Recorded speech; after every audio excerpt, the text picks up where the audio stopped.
If I could just quote Derek, he goes, "Go crazy." He was like, Derek, how you doing? It's been a while since we've seen you. Hope you've got the drinking under control, and I hope you're doing well. He was a character, one of the characters that I met. See some of the characters you meet in the kitchen, really quite good. Kind of looking back, you go, the best parties I've ever had were in the kitchen.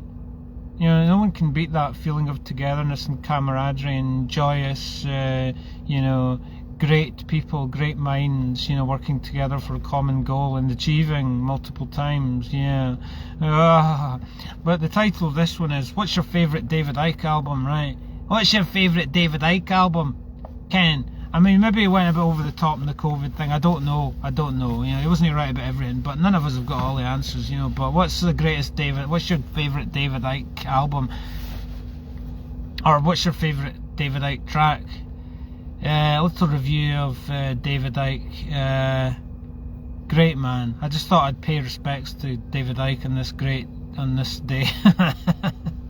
You know, I was talking to, I had a wee warm up. I couldn't get into the work, so I was just had a wee chat with Laura at work, and it was a nice wee. I started off by being a bit of an impassioned rant about certain things, and she gets it. She's quite a quality individual, because, you know, some of my heroes I said are strong females. I wasn't saying she's my hero, but, you know, she's, you know, I respect the strong females, you know, that can listen to some, what would appear to some pissy ass walling spirits as an angry man, actually see him as he's just ranting passionately. You know, maybe he needs to get this off his chest, because some things are actually important in the spiritual warfare battle that's ensuing.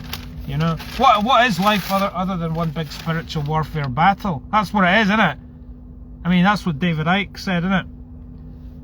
I think he's done a lot to contribute to the upliftment of this country, not just in this country but in the world. You know, because he obviously took the ayahuasca, didn't he? And then he, you know, came out of the box, spiritual awakening. He's like, I'm more than just this fucking sports personality. I'm actually, you know, I am, you know, spirits in the material world. I'm a human being. I'm a spiritual being having a human experience, and I'm, you know, one consciousness. I'm small, but I'm part of the big picture. So I'm small, but I'm big. So I'm part of the universe. I am the universe. Stuff like that, enabling, you know, upliftment. Oh, the number of artists, musicians that he's inspired, you know, to come out of the box. You know, people want to put you in the box, but you want to jump out of the box because I'm way more than what these other folk think I am. You know, that kind of thing. So I think he's done some great work. You know, and educating. I think, like, when he went on the Wogan show, it was like, I got it. It was like, he wasn't saying I'm Jesus. He was saying I'm one man, but I'm more than what these folk are trying to make me out to be. You know. And of course, because all of it was glorious. It was a glorious performance art piece. I think that Wogan thing, because it was him saying, "Yous are all fucking pathetic wee children," sort of saying that, you know. He's going like, look at I've went to the moon, I've come back to try and enlighten you, and all you can do laugh at me. And when he was asked, are you Jesus? See, people claim that you claim to be the Son of God, and he goes, yes, Terry, well, you see, the thing is, if a person like Jesus had still been around today, people would still be laughing. It's funny that we haven't moved on. In other words, he wasn't saying, I am Jesus. He was saying, no, it's the same fucking shit mentality that's happening, you know? That's been prevailing for centuries. Whether you believe Jesus exists or is beside the point. The fact that somebody, i.e. Jesus, or anybody, has the balls to be the first nail to stand up above the rest because that's the first one to get hit. When you do that, you're not allowed to do that. If I could just quote the great man, he goes, it's only when you come out of the box that you realise just how small a box you've been living in. You know, fucking genius. You know? So, I think one of my favourite David Icke moments was when he goes, human beings have out-sheeped the sheep, because at least the sheep need a sheepdog to keep them in line. Humans keep each other in line, and they do it by condemning anyone that commits the crime, because that's what it's become, of being different. I had a choice, Terry,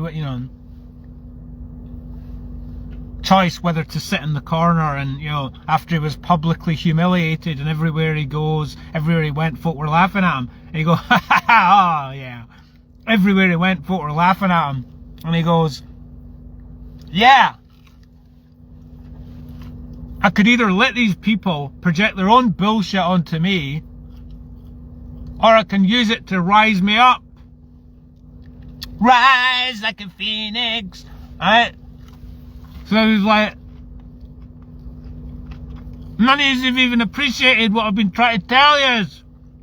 I've been trying to tell you, you poor little children, that there's been a cabal, an elite cabal, descended from the Anunnaki, that are in control of you, that are trying to control and manipulate you. You little poor little sheep. And look what's happening in society. Everyone is. We're like cattle. Ba ba ba.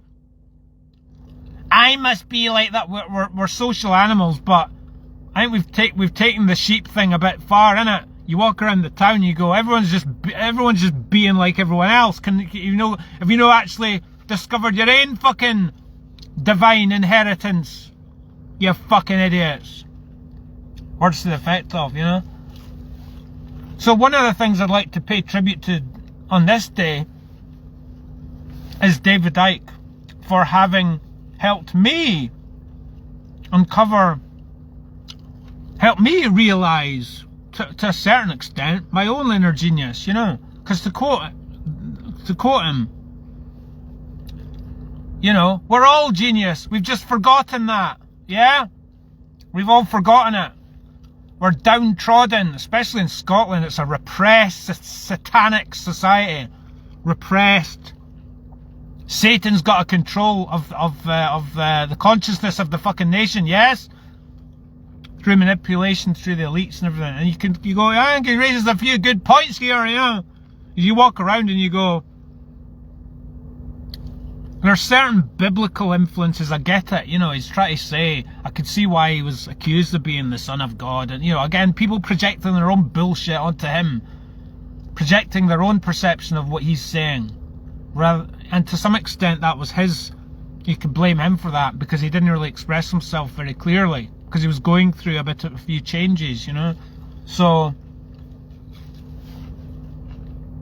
he just basically tried to say, look, it's alright to be different. Hello? You didn't have to all be a fucking clone. Is it alright to live your life through your soul? Society wants to mould you into a fucking robot. And look what's happened since. He was ahead of his time, trying to wake folk up. A prophet. Kinda is like being a prophet, innit? Because he was saying, look what's going to happen in the future if you didn't do this. That's kinda like Alice in Wonderland, innit? If you didn't connect ASAP with your own fucking divine potential, connect with what you're actually supposed to be doing, what you truly want to do in this life, you're going to end up digging your own grave. So, as I say, I think he raised a few fucking good points.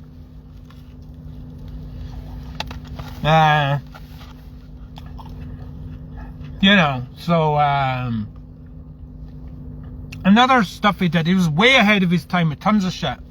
Talking about, like, technology. No, because he was dreaming it all up. No, because he did the fucking research.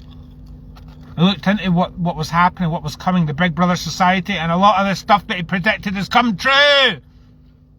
Because, the people controlling the society are directing the society. AI, Big Brother, all the, surveillance state, yes, we're becoming more and more controlled, and the smartphone is a device, a tool that's used, arguably, to control and keep you in the box. See, a tool that can be used for good or ill. I think I use it quite positively. I've used it to free my own spirit. But if used incorrectly, it could be used to, you know, increase the kind of homogenization and the kind of, you know, controlling and the censorship and all that sort of thing, you know. So it's a double-edged sword, isn't it? But I think he's done well in waking folk up to the potential dangers. And they also tried to wake folk up to the potential dangers of all these fucking paedophiles like Ted Heath and Savile. He said it decades before it came out. Where's his fucking thanks for that? You know? I think he's done more good than harm, you know. So that there's a lesson in that. Be ahead of your time and be looked at like a fucking fool and like an idiot. And then 10, 20 years later, who's got the last laugh? You should have fucking listened to me in the fucking first place. Because yous were stuck in the Matrix. That kind of shit, you know.